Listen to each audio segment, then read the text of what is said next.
देश के इतिहास का एक बहुत महत्वपूर्ण बजट निर्मला जी ने आज पार्लियामेंट में पेश किया है।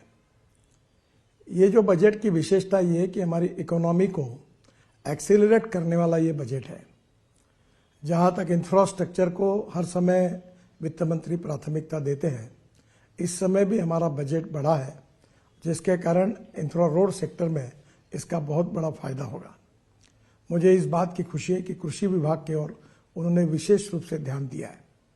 तिलहन हो, विशेष रूप से तेल बिया हो, इसके उत्पादन कैसे बढ़े और किसान आत्मनिर्भर कैसे बने, इसका भी विचार किया गया है। विशेष रूप से इनकम टैक्स के बारे में एक रिफॉर्म करके नया कानून लाकर इसको और सरलीकरण उसका करना, ये जनता के लिए बहुत बड़ी राहत होगी।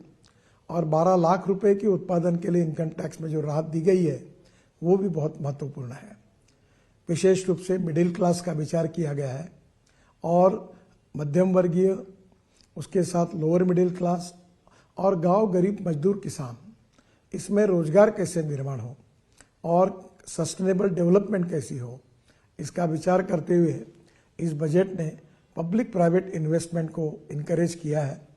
मुझे लगता है ये बहुत बड़ा सेक्टर है, जिसके कारण नए रोजगार निर्माण होंगे, ग्रोथ बढ़ेगी और निश्चित रूप से देश के विकास में उसका योगदान होगा।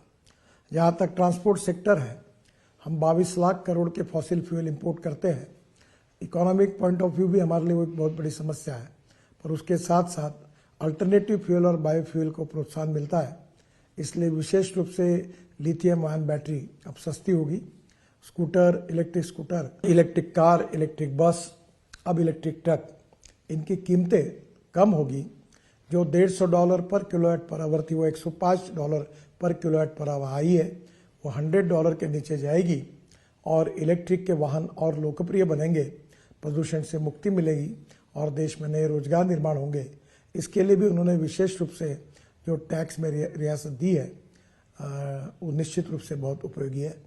मैं निर्मला जी का बहुत अभिनंदन करता हूं और प्रधानमंत्री मोदी जी के नेतृत्व में आत्मनिर्भर भारत, $5 ट्रिलियन की इकोनॉमी और विश्व की हम तीसरी अर्थव्यवस्था बनने की प्रक्रिया में है, उसमें निश्चित रूप से हम कामयाब होंगे, ऐसा विश्वास व्यक्त करता हूं। नमस्कार।